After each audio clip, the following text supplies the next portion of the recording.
Nikos Aliagas. Votre invité, Audrey Crespo-Mara, est Alexis Corbière, député, porte-parole de la France Insoumise. Bonjour. Bonjour Audrey Crespo-Mara. Vous qui avez été prof d'histoire, en 1966, pour le cinquantenaire de la bataille de Verdun, le général de Gaulle rendait hommage au maréchal Pétain. La gloire qu'il avait acquise à Verdun 25 ans auparavant et qu'il garda en conduisant ensuite l'armée française à la victoire ne saurait être contestée ni méconnue par la patrie. Ça vous choque qu'Emmanuel Macron s'aligne sur le général de Gaulle ?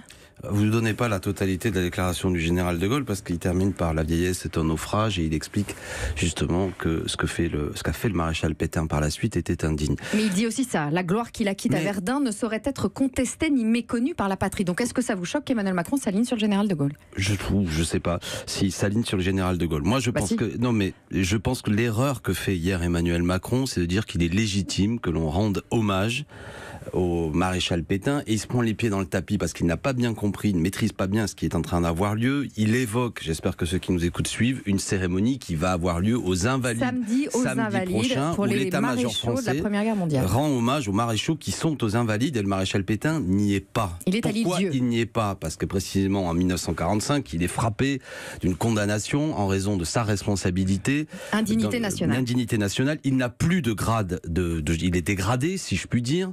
Et il n'est pas enterré là, il est enterré à l'Île-Dieu, etc. Donc il ne participera pas à cet hommage. Et quelque part, Emmanuel Macron se trompe. D'ailleurs, depuis, j'ai vu qu'il y a eu un rétro-pédalage de la part de l'Élysée qui dit en vérité, il fallait bien comprendre ce qu'il disait. Il ne parlait pas de ça. D'ailleurs, aux Invalides, il n'y aura pas d'hommage au maréchal Pétain. Donc il fait une erreur. Pourquoi il fait une erreur ? Surtout, c'est qu'il fait un parcours mémoriel qui ne peut pas être une errance mémorielle. Son parcours mémoriel, ça impose que sa parole, elle est symbolique. Sa parole, ce qu'elle dit, c'est pas un professeur d'histoire. Vous parlez d'errance mémorielle. Si ça commence par là, en nous expliquant qu'il est légitime que la République rende hommage à celui qui va tuer la République pendant 4 ans, parce que c'est ça le maréchal Pétain, qui va légiférer, mettre en place une législation antisémite, qui va supprimer toute référence républicaine, la devise ne va plus être liberté, égalité, fraternité, mais travail, famille, patrie. Cet homme, il n'est pas légitime que la République et celui qui la représente lui rendent hommage. Voilà, et donc il n'a pas à nous expliquer quel était dans l'histoire le rôle du maréchal Pétain. Sa parole, elle doit rester forte, compréhensible. Mais vous avez entendu le général de Gaulle au sujet du maréchal Pétain, j'y reviens, la gloire qu'il acquitte à Verdun ne saurait être contestée ni méconnue par la patrie. Est-ce que nous tous aujourd'hui, est-ce qu'on est mieux placé que le général de Gaulle pour donner des leçons d'histoire ? Mais premièrement, là, le général de Gaulle ne donne... Écoutez-moi bien, le général de Gaulle, il est 11 ans après la Seconde Guerre mondiale, d'accord, 1966 ou une vingtaine d'années. Et il y a peut-être encore des gens qui se réclament du pétainisme. Il y a peut-être un enjeu à essayer de réintégrer cette mémoire-là dans l'histoire nationale. Là, on est 100 ans plus tard. Un moment totalement différent où je ne crois pas qu'il y ait un enjeu à parler aux pétainistes français. Quand vous répondez, est-ce que c'est le prof d'histoire qui parle ou est-ce que c'est l'opposant politique à Emmanuel Macron ? Non, mais... Je répète, là, c'est pas l'opposant, c'est le citoyen qui dit que la parole du président de la République, elle doit avoir une portée symbolique particulière et elle ne peut pas commencer dans le système médiatique. Emmanuel Macron maîtrise le système médiatique par une parole qui dit qu'il est légitime que nous rendions hommage au maréchal Pétain, ce qui n'est même pas prévu. Donc ça devient complètement incompréhensible ce qu'il dit. Après que le général... Jean-Luc Mélenchon, il a le plus grand respect pour François Mitterrand qui pendant des années a fleuri la tombe du maréchal Pétain à l'Île-Dieu. Donc ce qu'il pardonne à Mitterrand, il ne veut pas en entendre parler, il le reproche à Emmanuel Macron. Mais je ne crois pas que Jean-Luc Mélenchon approuve le fait qu'on fleurisse la tombe du maréchal Pétain. Il a le plus grand respect pour Mitterrand. Oui, mais enfin, je veux dire... Il n'a jamais contesté ça, le fait qu'il fleurisse la tombe. Je ne l'ai jamais vu approuver cela. Mais ça concerne après Jean-Luc Mélenchon et son rapport à François Mitterrand. Moi, je peux dire qu'à titre personnel, et je pense que Jean-Luc Mélenchon partagera ça, je ne pense pas qu'il faille fleurir la tombe du maréchal Pétain. Mais là encore, il y a des hommes, il y a une histoire où à une époque, peut-être certains jugeaient, j'ai vu que Georges Pompidou aussi l'avait fait à une époque, etc. Ils l'ont tous fait. Hein. Oui, mais pas de la même façon. Ils n'ont pas dit qu'il était légitime que nous rendions hommage au maréchal Pétain, parce que c'est ça que nous dit au point de départ Emmanuel Macron en disant qu'en raison de son rôle pendant la Première Guerre mondiale, qu'après on connaisse le rôle de ce militaire Pétain pendant la Première Guerre mondiale est une chose, mais c'est la grande confusion qu'il donne. C'est surtout ça que je conteste. Quand on parle qu'on est président de la République, on doit avoir une parole symboliquement maîtrisée et c'était pas le cas hier. Alexis Corbière, à propos des gilets jaunes qui veulent bloquer la France pour protester contre la hausse des prix des carburants, Jean-Luc Mélenchon a dit leur colère est juste. Si leur colère est juste, j'imagine que le 17 17, vous mettrez vous aussi votre gilet jaune? Il y aura des insoumis dans la rue, sans doute le 17. Mais pas tous, c'est pas très clair à la France parce que les initiateurs de cet appel, c'est un appel citoyen, ne veulent pas de récupération politique et on respecte leurs demandes. Ils ont bien raison d'ailleurs, c'est ce qui fait la force de cet appel. Commençons par l'essentiel. Il est légitime de protester contre cette hausse à partir du 1er janvier. C'est scandaleux. Dans beaucoup d'endroits, prendre la voiture, c'est pas un luxe. Mais j'aimerais y voir clair dans votre position, la position des insoumis. Je vous donne 2 exemples. Oui, Clémentine Autain, et à nos auditeurs surtout. Clémentine Autain refuse de défiler à l'appel de Marine Le Pen, tandis que François Ruffin a malgré tout envie d'y aller.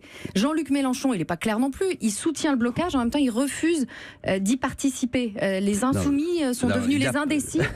Il n'y a pas à l'appel de Marine Le Pen, je ne sais pas qui a dit ça, c'est pas le 17 novembre, c'est pas, je ferai pas ce cadeau à Emmanuel Macron de dire que le 17 novembre c'est à l'appel de l'extrême droite et Marine Le Pen. Ce qui vous gêne aux entournures, c'est que Marine Le Pen appelle à manifester, manifeste. Voilà, alors certains se disent parce qu'il y a telle ou telle personne qui appelle à manifester, j'irai pas. Je respecte cette position. Vous avez évoqué le cas de Clémentine Autain. C'est possible que j'y sois. Je vais vous dire, moi, dans ma circonscription, s'il y a des rassemblements, c'est possible que j'aille faire un tour. Mais comme moi, en plus, j'ai un rôle particulier de porte-parole, je veux pas que ma présence donne l'impression que je cherche à récupérer la chose. Franchement. Donc ça vous gêne d'être mélangé au Front National, au Rassemblement National? Non, c'est pas ça que je suis en train de dire. Je suis en train de dire que pour que ce mouvement s'épanouisse, il faut qu'à mon avis, il garde son côté un peu comme ça, citoyen, et que si j'y vais, ce sera de manière tout à fait discrète, si je puis dire. Et si à Bagnolet, à Montreuil, il y a des rassemblements, j'irai peut-être y faire un tour. Mais quoi qu'il en soit, que ceux qui se rassemblent sachent que je soutiens et je trouve légitime, et je ne ferai pas le cadeau au pouvoir en place de dire que parce que des gens d'extrême droite avec lesquels je suis en désaccord appellent aussi à manifester, il ne faut pas y aller. Ce qui est important, c'est de revenir à l'essentiel. Le gaz a augmenté, l'essence augmente. Et cette taxe, là, y compris la manière pseudo-écolo dont le gouvernement le présente, est une honte parce que sur les milliards qui vont être gagnés, il n'y en a qu'un seul qui est consacré aujourd'hui à la transition écologique. Alors vous parlez de taxes. Dans son programme pour la présidentielle, Jean-Luc Mélenchon, il avait lui-même fait de la sortie du diesel un impératif. Il voulait lui-même modifier la fiscalité sur le diesel. Oui. Et il moquait à l'époque les positions trop timorées d'Emmanuel Macron. Est-ce que c'est très cohérent tout ça? Parce que jamais nous n'avons considéré que pour les particuliers, il devait y avoir une augmentation. Jamais, c'est pas ça que nous avions dit. Nous avions notamment dans un premier temps, c'était pour les flottes des entreprises. Mais c'est totalement dans un premier temps. Mais c'est totalement différent. Là, ce qui est scandaleux, c'est pour les particuliers. C'est que ça va frapper chaque individu qui va aller travailler. Après que nous ayons une fiscalité, notamment en direction des grands groupes, notamment en direction de l'aéronautique, des grandes flottes, ça c'est une autre discussion. Parce qu'effectivement, il faut sortir du diesel. C'est pas ça le sujet. Mais là, il n'y a aucune politique de transition écologique qui est mise en œuvre pour que les citoyens sortent du diesel. 60%, je crois, des voitures qui fonctionnent sont au diesel. Il n'y a pas longtemps, d'ailleurs, le gouvernement. On ne taxe pas plus ceux qui polluent. Et ceux qui polluent, j'entends parler de diesel. Oui, mais je crois que c'est l'équivalent d'un grand tanker. Lui, il consomme autant qu'1 million de véhicules. Donc là, c'est le petit particulier qui est quand même à la fin de la chaîne de responsabilité. C'est lui qui, à la pompe, va avoir son augmentation et sa perte du pouvoir d'achat. C'est ça qui est scandaleux. Donc on a bien raison de dire qu'il y a d'autres choix qui doivent être faits. Et après aussi des choix accompagnés d'une transition écologique réelle, ce que le gouvernement ne fait pas. Quoi qu'il en soit, c'est un impôt supplémentaire pour les Français. Et là, qui frappe particulièrement les milieux modestes, c'est scandaleux. Alors qu'on a bien vu que concernant les plus riches, il y avait une fiscalité allégée. Donc le 17 novembre, si c'est un succès, moi je dis bravo. Merci Alexis Corbière.